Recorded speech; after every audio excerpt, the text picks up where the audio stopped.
Hello guys, welcome to the good chemistry. और आज की वीडियो में हम क्या कर रहे हैं? आज की वीडियो में हम पढ़ेंगे एलिमिनेशन रिएक्शन के बारे में।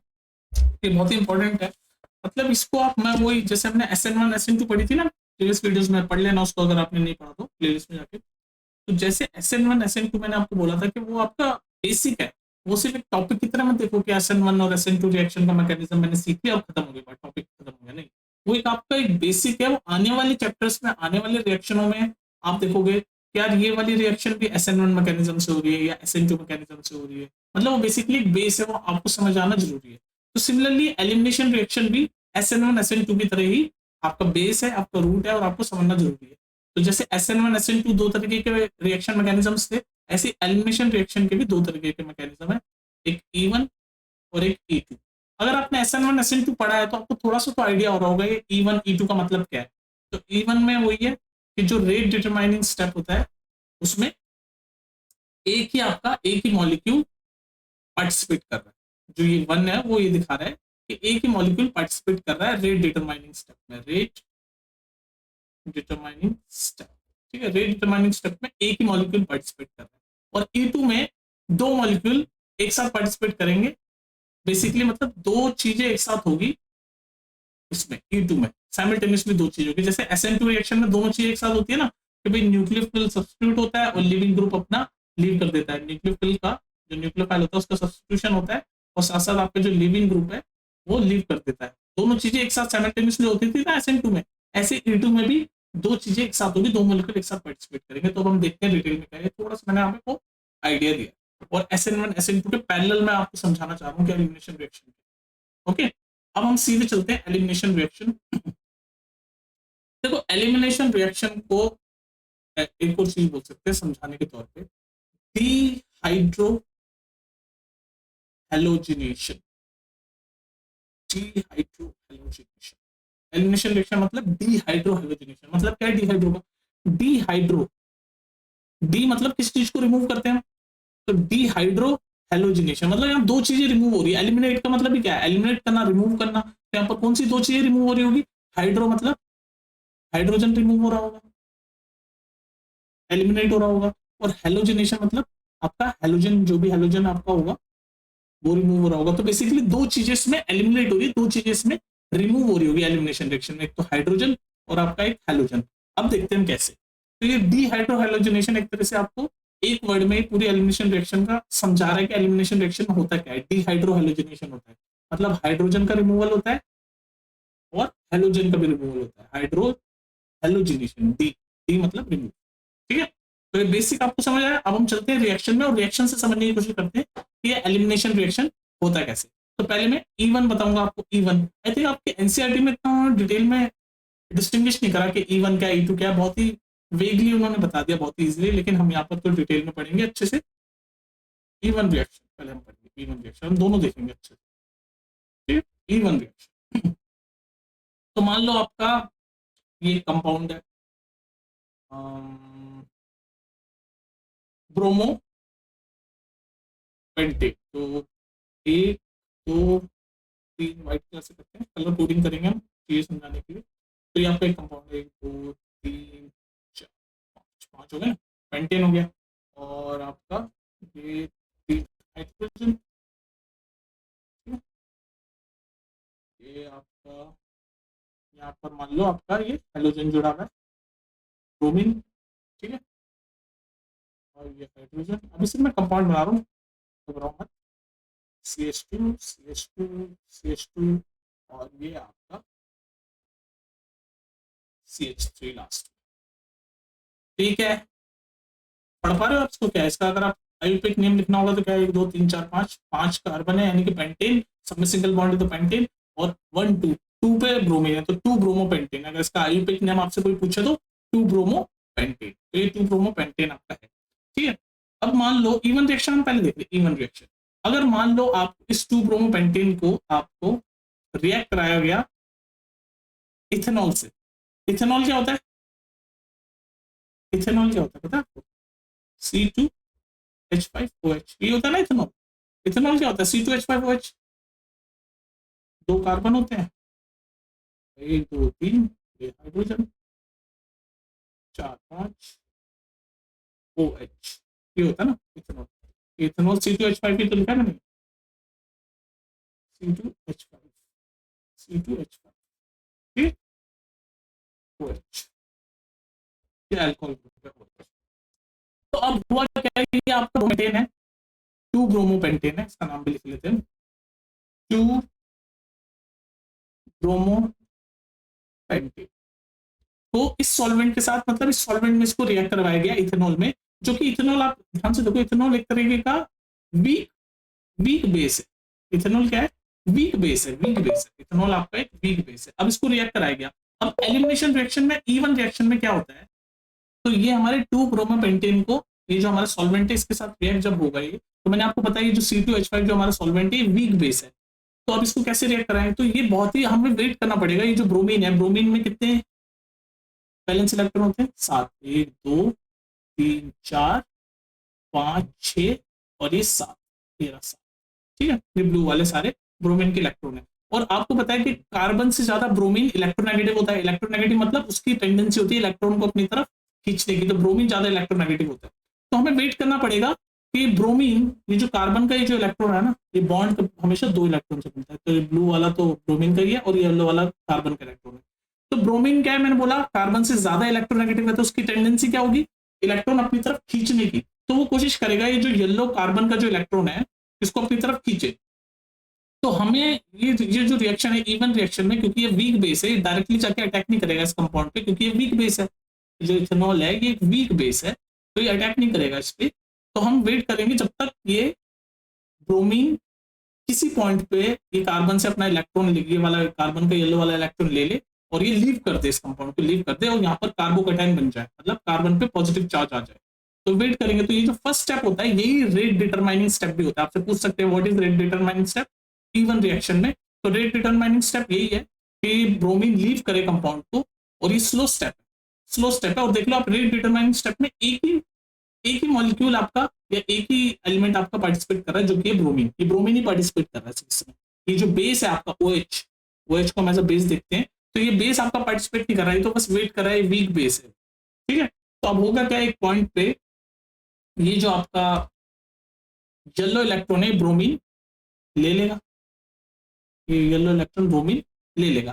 तो ये ब्रोमीन के पास क्या, फिर क्या इस रिएक्शन के बाद क्या होगा, ब्रोमीन येलो इलेक्ट्रॉन ले लेगा। ये फर्स्ट स्टेप हो गया, रेट डिटरमाइनिंग स्टेप हो गया। तो इसके बाद क्या होगा, यहाँ लिख रहा हूँ मैं। तो इसके बाद आपका 3, आराम से समझो इसको, 3 3 4 5, ठीक है। तो ये ब्रोमीन जो है वो लीव कर चुका है, ये ब्रोमीन लीव कर चुका है। तो ब्रोमीन आपका ब्रोमाइड अनायन बन चुका है, क्योंकि उसके पास एक इलेक्ट्रॉन एक्स्ट्रा हो गया। 7 तो उसके पास होते ही हैं वैलेंस, न्यूट्रल स्टेट में 7 होते हैं उसके पास। तो उसने ये येलो वाला भी ले लिया, कार्बन से येलो वाला इलेक्ट्रॉन ले लिया उसने, ये येलो वाला इलेक्ट्रॉन ले लिया। तो अभी क्या बन गया, ये ब्रोमाइड अनायन बन गया और ये लीव कर चुका है। तब आपके बाद ये आपका कंपाउंड क्या बन गया, अब इस आपका कंपाउंड ये बन गया, यहाँ पर तो सब सेम ही है, H3S3, ये सबके पास हाइड्रोजन है ही, हाइड्रोजन है ही। इस वाले कार्बन ने इलेक्ट्रॉन ये लूज किया है, इस वाले कार्बन ने इलेक्ट्रॉन क्या किया है, लूज किया है। तो इसके ऊपर कैसा आ गया, इसके ऊपर पॉजिटिव चार्ज आ गया। ये क्या बन गया, ये कार्बोकैटायन बन गया, इसके ऊपर पॉजिटिव चार्ज आ गया, ठीक है। इसके ऊपर पॉजिटिव चार्ज आ गया। समझ आ रही बात, मैकेनिज्म समझो, कॉन्सेप्ट समझो। ये ब्रोमीन ने ये वाला कार्बन वाला इलेक्ट्रॉन ले लिया और ये लीव कर दिया इस कंपाउंड को। इवन रिएक्शन समझा रहा हूँ, एलिमिनेट हो गया। तो हमारा एलिमिनेशन पार्ट, फर्स्ट पार्ट जो मैंने बोलता ना, डीहाइड्रोहेलोजिनेशन, तो हेलोजन तो डी रिमूव हो गया, यानी डी हेलोजिनेशन तो हो गया। अब हाइड्रो कौन से, ये अब क्या होगा कि जो कार्बोकैटायन बना, इसके पास जो 2 कार्बन है उनको, ये जो कार्बोकैटायन बना इसको हम बोलते हैं केमिस्ट्री की भाषा में अल्फा कार्बन। अल्फा कार्बन क्या बोलेंगे इसको, अल्फा कार्बन, अल्फा कार्बन। तो इसके बाजू बाजू वाले जो 2 कार्बन है ना, उनको बोलते हैं बीटा कार्बन, बीटा कार्बन। ये सब टर्मिनोलॉजी सीख लो मुझसे। तो ये होता है जहां पर कार्बोकैटायन बना उसको बोलते हैं अल्फा कार्बन, और इसके बाजू वाले ये दोनों, ये वाला और ये वाला, इनको क्या बोलेंगे, बीटा कार्बन। तो आपका अब जो हाइड्रोजन रिमूव होगा ना, वो बीटा कार्बन से होगा। हाइड्रोजन जो रिमूव होगा वो आपका कहां से होता है, वो बीटा कार्बन से होता है, बीटा कार्बन से। अब यहाँ पर भी मैकेनिज्म होता है। एक रशियन जो केमिस्ट है जिसका नाम है अलेक्जेंडर इसको एक सेकंड यही रोको, मैं एक चीज समझा रहा हूँ। अब आप सोचोगे यार ये भी बीटा कार्बन है, ये भी बीटा कार्बन है। अब जो हाइड्रोजन रिमूव हुआ, क्योंकि ये जो आपका इथेनॉल है अब रिएक्ट करेगा। फर्स्ट स्टेप में तो हमने वेट किया, ये ब्रोमीन अपने आप लीव किया, तो लीव किया, अब ये कार्बोकेटायन बन गया। और मैंने बोला कार्बोकेटायन वाला जो कार्बन होता है उसको अल्फा कार्बन बोलते हैं, और उसके बाजू बाजू वाले जो दो कार्बन है उनको बोलते हैं बीटा कार्बन। तो ये वाला बीटा कार्बन है, ये वाला भी बीटा कार्बन है, जो मैंने ब्लू कलर से अंडरलाइन किए, ये दोनों क्या है, बीटा कार्बन है। तो अब इन बीटा कार्बन में से हाइड्रोजन रिमूव होगा। कैसे रिमूव होगा? ये जो इथेनॉल है इसमें ये OH है, OH नेगेटिव है, इसमें OH नेगेटिव है। तो अब होगा क्या, देखो ये OH नेगेटिव कैसे होता है, ये OH नेगेटिव ये कैसे है, ये अगर आप ये पूरा देखें इथेनॉल, तो ये ऐसे होता है ना, ये देखो ये ऑक्सीजन है, ऑक्सीजन के अंदर कितने वैलेंस इलेक्ट्रॉन होते हैं, 6 होते हैं। तो ये 1 2 3 4 5 6, तो यहाँ पर ये एक इलेक्ट्रॉन इसके पास एक्स्ट्रा होगा ताकि ये नेगेटिव रहेगा इसमें। या फिर अभी आप इसको इतना मत समझो, आप बस इतना समझो, ये जो C2H5OH है, ये जो C2H5OH है, इसमें OH क्या है, OH आपका नेगेटिव है, इसके ऊपर नेगेटिव ऑफ चार्ज है, इसके ऊपर नेगेटिव चार्ज है। तो ये क्या करेगा, इसके ऊपर नेगेटिव चार्ज है, अब ये क्या करेगा कि इसको चाहिए प्रोटोन, ये नेगेटिव चार्ज है तो इसको चाहिए प्रोटोन, यानी कि हाइड्रोजन H+ चाहिए इसको, ताकि ये न्यूट्रल हो सके। तो ये हाइड्रोजन जो लेगा H+, हाइड्रोजन प्रोटोन लेगा, ये पूरा हाइड्रोजन नहीं, हाइड्रोजन प्रोटोन लेगा ये। तो हाइड्रोजन प्रोटोन या तो यहाँ से लेगा बीटा कार्बन में से, या तो यहाँ से लेगा, इन दोनों में से कहीं से लेगा। अब आप पूछोगे कहाँ से लेगा, तो उसके लिए जो रूल आता है वो बोलते हैं अलेक्जेंडर, जो रशियन केमिस्ट है अलेक्जेंडर जाइट्सेव। तो जो जाइट्सेव रूल है ना, वो ये बताता है कि हमें कौन से वाले कार्बन में से हाइड्रोजन रिमूव करना है, हाइड्रोजन प्रोटोन H+, यानी कि कहाँ से रिमूव करना है, हमें H+ वहां से रिमूव करना है जहां पर H+ आपके कम हो, जहां पर H+ आपके कम हो वहां से रिमूव करना है। क्या कहना चाह रहा हूं मतलब में, जैसे ये कार्बन है, ये वाला जो बीटा कार्बन है, इसके पास कितने हाइड्रोजन है, 1 2 और 3 हाइड्रोजन है। और इसके पास कितने, 1 2, इसके पास 2 ही हाइड्रोजन है। तो जिस कार्बन के पास कम हाइड्रोजन है ना, उसी से हम हाइड्रोजन प्रोटॉन लेंगे, कम वाले से ही लेंगे। तो कम वाला कौन सा है, ये वाला कम वाला, तो यहाँ से लेंगे। ये क्या है, जाइट्सेव रूल है, ये इजीएस्ट वे है समझाने का जाइट्सेव रूल को, कि जिसके पास कम कार्बन है, जिसके पास कम हाइड्रोजन है, उसी में से हम हाइड्रोजन प्रोटॉन रिमूव करेंगे। तो इस वाले कार्बन के पास तो 3 हाइड्रोजन है, ये रहा पहला, ये रहा दूसरा, ये रहा तीसरा। तो इसमें से हम हाइड्रोजन प्रोटॉन रिमूव नहीं करेंगे, हम कौन से वाले में से करेंगे, इस वाले में से। तो अब क्या हो गया, OH- है, तो अब ये हाइड्रोजन प्रोटॉन अपनी तरफ अट्रैक्ट करेगा, क्योंकि नेगेटिव चार्ज है और हाइड्रोजन प्रोटॉन पॉजिटिव चार्ज होता है, तो इसको चाहिए पॉजिटिव चार्ज, तो पॉजिटिव चार्ज लेगा। तो कैसे लेगा, अब जैसे हाइड्रोजन है, यहाँ से रिमूव करेंगे, तो हाइड्रोजन के पास कोई भी, मैंने आपको बताया कोई भी बॉन्ड बनने में 2 इलेक्ट्रॉन लगते हैं, तो 1 इलेक्ट्रॉन तो ये हाइड्रोजन का होगा, ये वाला जो मैं पिन कर रहा हूँ, और 1 इलेक्ट्रॉन ये कार्बन का होगा, तभी तो ये बॉन्ड बना है। कोई भी सिंगल बॉन्ड के बनने में 2 इलेक्ट्रॉन चाहिए होते हैं, 2 इलेक्ट्रॉन, है ना, तब जाके बॉन्ड बनता है। तो एक बॉन्ड ये हाइड्रोजन का होगा पिंक वाला, और एक बॉन्ड ये कार्बन का होगा येलो वाला। अब मैंने आपको क्या बोला, ये जो OH- है आपका इथेनॉल का जो OH- बेस है, अब इसको चाहिए प्रोटॉन, तो ये क्या करेगा, ये जो प्रोटॉन है, ये प्रोटॉन ये ले लेगा, ये प्रोटॉन ले लेगा, ये बेसिकली प्रोटॉन H+ ले लेगा, ताकि ये क्या हो जाए, ये न्यूट्रलाइज हो जाए, तो ये H+ ले लेगा। तो जैसे ये H+ ले लेगा, तो अब इसके ये हाइड्रोजन तो चला गया, तो इसके पास क्या बचा, ये पिंक वाला इलेक्ट्रॉन और येलो वाला इलेक्ट्रॉन, ये दोनों चीजें रह गई। तो अब होगा क्या, ध्यान से देखना, ये पॉजिटिव चार्ज है, कार्बोकेटायन पॉजिटिव बन गया, तो ये वाला जो इलेक्ट्रॉन है, ये जो इलेक्ट्रॉन है, जो हाइड्रोजन प्रोटॉन तो चला गया, लेकिन अपना इलेक्ट्रॉन छोड़ गया, तभी तो प्रोटॉन गया, सिर्फ इलेक्ट्रॉन छोड़ गया ये पिंक वाला, और यहाँ पर कार्बन पे पॉजिटिव चार्ज है, तो ये वाला जो इलेक्ट्रॉन है वो यहाँ चला जाएगा इसके पास, और ये येलो वाला तो अभी इसके पास है ही। तो अब जो नया बॉन्ड बनेगा वो ये बनेगा, और यहाँ पर डबल बॉन्ड हो जाएगा, यहाँ पर डबल बॉन्ड हो जाएगा। तो इस रिएक्शन के बाद क्या होगा, देखो कि भाई ये हाइड्रोजन प्रोटॉन चला गया, अपना इलेक्ट्रॉन छोड़ गया, ये इलेक्ट्रॉन इस कार्बन, जो पॉजिटिव कार्बन है उसके पास चला गया, क्योंकि पॉजिटिव चार्ज है और इसको इलेक्ट्रॉन चाहिए, तो वो इलेक्ट्रॉन चला गया, और ये डबल बॉन्ड बन गया यहाँ पर। तो बेसिकली इवन एलिमिनेशन रिएक्शन में डबल बॉन्ड बन जाता है, एल्कीन बन जाते हैं। देखो हमने शुरू किया था एल्केन से, और बन गया ये एल्कीन। तो अब देखो इस रिएक्शन के बाद ये क्या बना, वो हम दिखा रहे हैं। तो ये 2 3 4 5, और ये इसमें तो तीनों तरफ हाइड्रोजन है ही, यहाँ भी हाइड्रोजन हाइड्रोजन, और यहाँ बन गया अब ये डबल बॉन्ड, ये वाला डबल बॉन्ड, ये पिंक वाला हाइड्रोजन का इलेक्ट्रॉन यहाँ चला गया इस कार्बोकेटायन के पास, इस वाले कार्बोकेटायन के पास, और ये येलो वाला तो था ही कार्बन के पास, ये बॉन्ड बन गया, ठीक है। और ये हाइड्रोजन रिमूव हो गया, तो हमने रिमूव दिखा दिया, ठीक है। और नीचे तो था ही हाइड्रोजन, अच्छा जी, ये हाइड्रोजन, ये तो अब हमारा ये कंपाउंड पूरा बन गया। तो ये हमारा कंपाउंड बन गया। तो अब ये क्या बना, हमने शुरू किया था 2 ब्रोमो पेंटीन से, और ये क्या बना, इसको काउंट करो क्या बना ये। तो 1 2 3 4 5, 5 तो है, लेकिन हमारा ये एल्किन ग्रुप बन गया, एल्किन ग्रुप बन गया। तो एल्किन कहां पर बना है, 1 2 2, पेंट 2 इन बन गया, पेंट 2 इन, पेंट 2 इन बन गया, पेंट 2। सेकंड कार्बन पे डबल बॉन्ड है ना, ये 1 2 यहाँ से चलेंगे तो ये सेकंड कार्बन में 2 इन, तो ये डबल बॉन्ड है, तो पेंटुइन। तो हमने 2 ब्रोमो पेंटेन से चले और हम पेंटुइन हो गए। तो हमने शुरू किया था, क्या किया था, डी हाइड्रो हेलोजिनेशन हो गया, डी हाइड्रो हेलोजिनेशन। ये देख लो, ये हाइड्रोजन भी रिमूव हो गया यहाँ से हाइड्रोजन रिमूव हो गया, और ये हेलोजन भी रिमूव हो गया। तो ये एलिमिनेशन रिएक्शन, एलिमिनेट कर दिया हमने, डी हाइड्रो हेलोजिनेशन हो गया। और पूरा मैकेनिज्म मैंने आपको समझाने की कोशिश की इवन रिएक्शन में। अब ये इवन रिएक्शन है सिर्फ, और ये जेटसेव रूल आपको समझ आ गया कि भाई ये कार्बोकटाइन के जो आसपास वाले जो दोनों कार्बन होते हैं उन दोनों को बीटा कार्बन बोलते हैं। तो कौन से वाले बीटा कार्बन में से हाइड्रोजन रिमूव होगा, तो उस वाले कार्बन में से हाइड्रोजन रिमूव होगा जिसमें कम हाइड्रोजन है। जैसे देख लो, इस वाले कार्बन से क्यों नहीं किया हमने, क्योंकि इसके पास 3 हाइड्रोजन थे, और इस वाले में कितने थे, इसमें से 2 थे।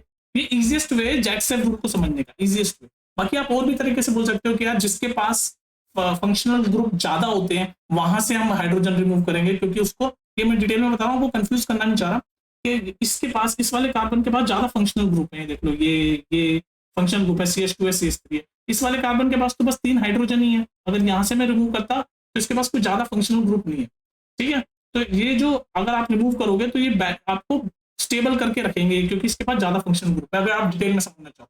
लेकिन आसान भाषा में आप ऐसे समझ सकते हो कि जेटसेव रूल ये कहता है कि उस वाले बीटा कार्बन में से आप हाइड्रोजन रिमूव करो जिसके पास हाइड्रोजन कम है, ठीक है। नहीं तो दूसरा तरीका मैंने आपको बताया कि उस वाले कार्बन में से हाइड्रोजन रिमूव करते हैं जिस कार्बन के साथ ज्यादा फंक्शनल ग्रुप अटैच्ड है। जैसे इस वाले कार्बन के पास तो कोई फंक्शनल ग्रुप नहीं, सिर्फ 3 हाइड्रोजन अटैच्ड है, पर इस वाले कार्बन के साथ देख लो, एक CH, एक इस वाले कार्बन के साथ ये CH3, एक फंक्शनल ग्रुप एक्स्ट्रा अटैच्ड है, ठीक है।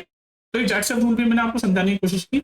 और ये था इवन रिएक्शन। तो इवन रिएक्शन में क्या हुआ, पहले स्टेप में सिर्फ ये ब्रोमीन अलग हुआ, हमने वेट किया, रेट डिटरमाइनिंग स्टेप आपका स्लो था, वेट किया कि ये ब्रोमीन अलग हो। लेकिन E2 रिएक्शन में दोनों चीजें साइमल्टेनियसली होगी, कि आपका ये, क्योंकि वहां पर E2 रिएक्शन में ये वीक बेस नहीं होगा, स्ट्रॉन्ग बेस होगा, तो सीधे जाके अटैक करेगा और हाइड्रोजन प्रोटॉन रिमूव कर देगा और ब्रोमीन लीव हो जाएगा। तो अब हम E2 रिएक्शन देखते हैं। अब हम देखेंगे E2 रिएक्शन। E2 रिएक्शन में भी सेम ही चीज होगी, लेकिन उसमें जो रेट डिटरमाइनिंग स्टेप होंगे उसमें वो एक ही स्टेप में दोनों चीज हो जाएगी, 2 मॉलिक्यूल उसमें पार्टिसिपेट करेंगे, तभी तो E2 है। Bimolecular, bimolecular, bi मतलब 2, तो 2 मॉलिक्यूल्स में इन्वॉल्व होंगे। हम इसको एग्जांपल से समझते हैं। तो हम लिखते हैं यहाँ पर ना, ब्यूटेन लिखते हैं, 1 2 3 4, ब्यूटेन मतलब 4। क्लोरीन को दूसरे कलर से दिखा देता हूँ मैं, ताकि आपको क्लियरली दिख जाए। क्लोरीन, और ये 3 हाइड्रोजन कार्बन पे जुड़े हुए हैं, इस पे को जुड़ा होगा, इस पे जुड़ा होगा, इस पे 3 जुड़े होंगे। इसका आईयूपैक नेम क्या होगा, रिवाइज कर लो। आईयूपैक नेम क्या होगा इसका, 1 2 3 4, 4 कार्बन है, सबके सिंगल बॉन्ड है, तो ब्यूटेन। और क्लोरीन किस पे, जहां से क्लोरीन या जहां से फंक्शन ग्रुप सबसे पास पड़े वहीं से गिनना शुरू करते हैं। तो 1 2 यहाँ से पास पड़ेगा, 2 पे आ जाएगा, 1 2 3 यहाँ पर 3 पे आएगा क्लोरो, तो हम लेफ्ट से शुरू करेंगे काउंटिंग। तो 1 2 यानी कि 2 क्लोरो ब्यूटेन। तो इस कंपाउंड का नाम क्या है, 2 क्लोरो ब्यूटेन। कोई दिक्कत नहीं आ सकता, 2 क्लोरो ब्यूटेन लिख देता हूँ यहाँ पर कंपाउंड का नाम, 2 क्लोरो ब्यूटेन, ठीक है, 2 क्लोरो ब्यूटेन।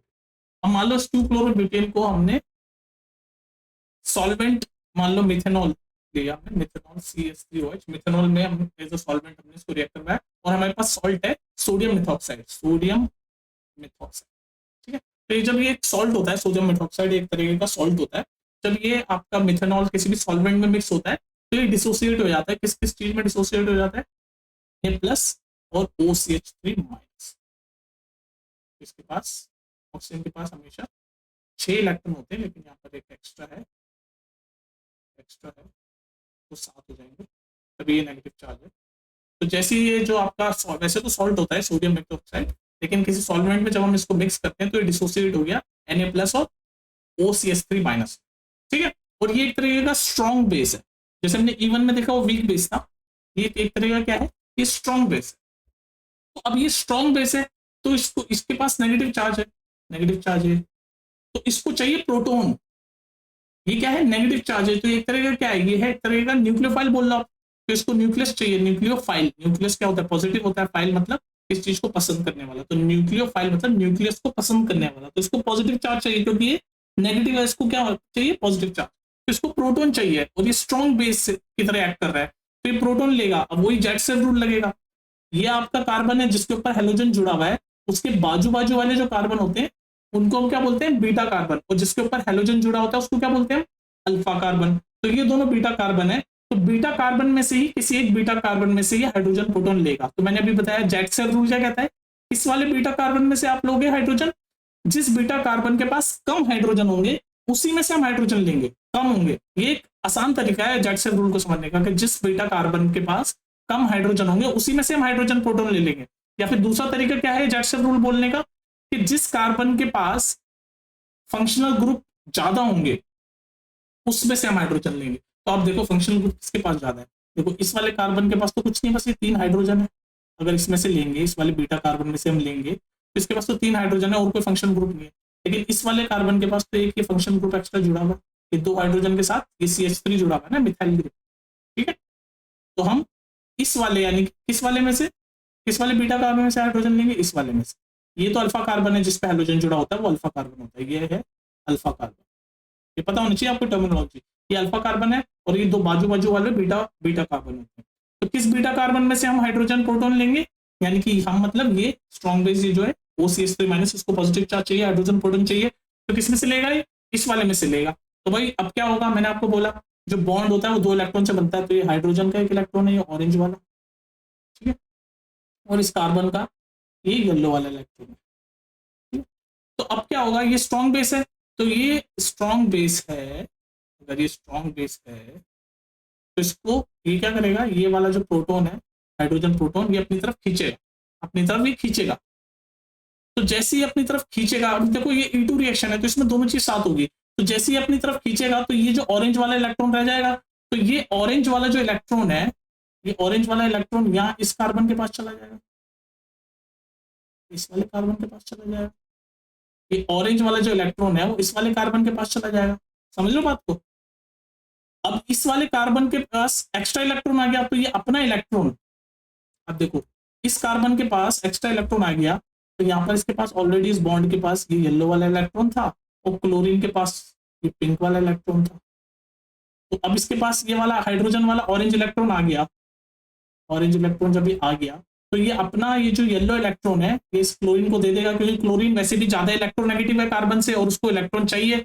इलेक्ट्रोनेगेटिव मतलब जिसकी टेंडेंसी होती है अपनी तरफ इलेक्ट्रॉन खींचने की, तो इसके पास ये कार्बन के पास ये हाइड्रोजन वाला ऑरेंज इलेक्ट्रॉन आ जाएगा, तो ये अपना येलो इलेक्ट्रॉन इस क्लोरीन को दे देगा और ये क्लोरीन लीव कर जाएगा इस कंपाउंड को। तो इसकी सारी रिएक्शन एक साथ हो रही है, साइमल्टेनियसली हो रही है। इसमें देख लो 2 कंपाउंड आपके एक साथ पार्टिसिपेट कर रहे हैं, इसलिए इसको E2 रिएक्शन बोलते हैं। ये हाइड्रोजन प्रोटोनेशन, ये हाइड्रोजन जो है वो यहाँ पर ये हाइड्रोजन प्रोटोन भी ले रहा है ये स्ट्रॉन्ग बेस, और ये क्लोरीन लीव भी कर रहा है, क्लोरीन लीव भी कर रहा है इस कंपाउंड को, तो दोनों चीजें एक साथ होती है E2 रिएक्शन। तो देखते हैं इसके बाद क्या होगा, देखो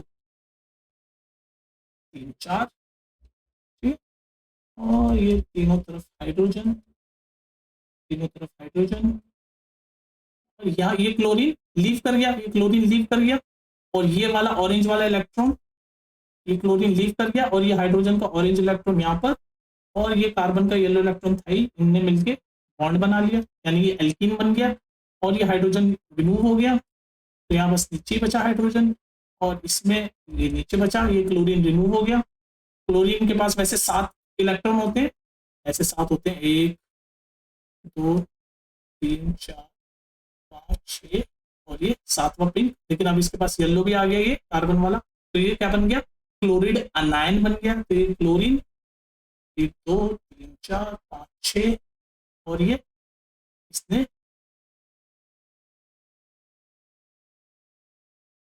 अपना,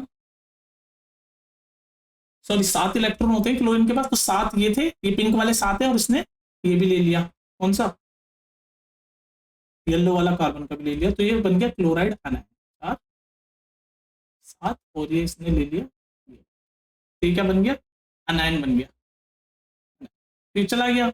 बाकी चीजें आपकी यहाँ पर रही गई एज इट इज, हाइड्रोजन तो चला ही गया है, और ये CH।